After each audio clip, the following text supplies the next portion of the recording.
iconic track if you're in California. The cool thing about the technologies we've created is we can generate a new design, create it, and then take it out on the track and bash it and hopefully have something much cooler.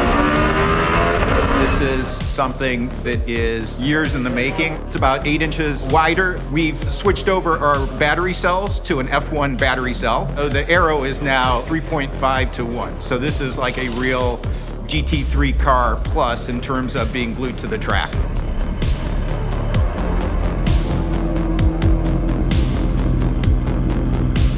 This is an American car company designed in LA, and we manufacture it, we assemble it, we test it, all coming out of California.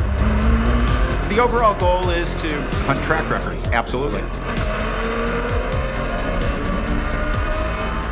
The current record holder around here is the McLaren Senna 127.6. On paper, I think we've got the right ingredients, we've just got to get the recipe right now to get them all to work together.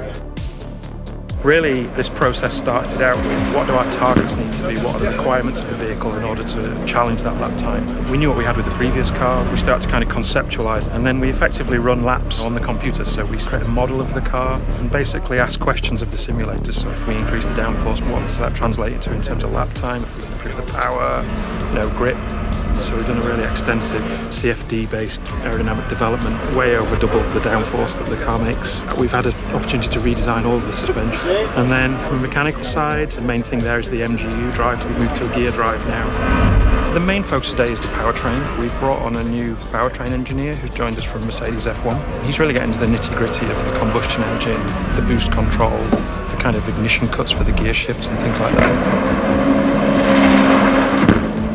Well, obviously breaking a record, you never go into it thinking it's going to be easy. It's got a pretty complex architecture, internal combustion engine working alongside pretty complicated EV system. Part of my responsibilities is really to work with the engine calibration and making sure that our boost is not only meeting target, fueling correctly, the driver requesting torque out of the corner, so it's a 10th here, a 10th there, and these things make a difference.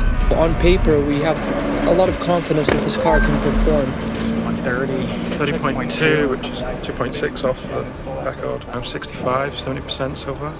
That's a good indication right there. In addition, we've got Joel with us, obviously the driver today. He's great in terms of real, crystal clear feedback. Helps us to kind of understand where to focus our attentions, where the gains are going to come from. Good acceleration, I would say, out of the corner. I'm getting it, turning right, similar load. I'm not binding, turning to the right. I'm ready to go.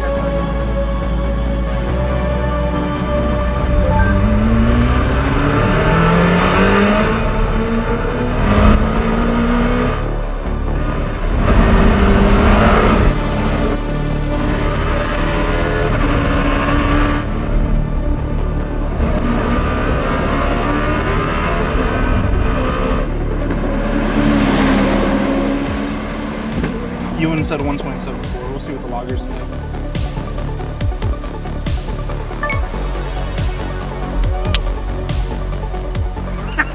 $27.4 on the data. 27.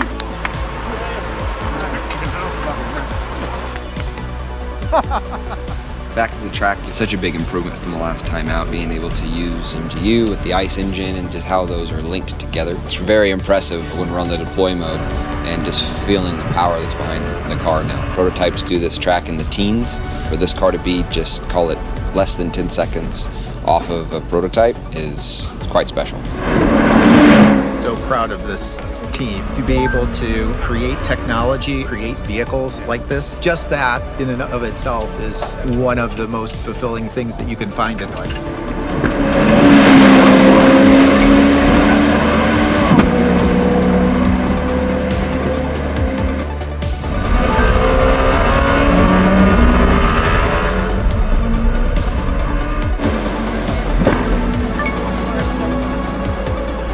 I grew up in Cleveland, the youngest of 5, in a very working class family with 2 older brothers who were car mechanics, and started working on cars when I was probably 4 or 5 years old and reading about California, Hot Rod Magazine and Motor Trend and Carcraft and about this track and about Can-Am, and to see this happen is completely mind-blowing because, it takes me back to being an 8-year-old laying in bed thinking about California as some far, far away dreamland, and you see this actually happen.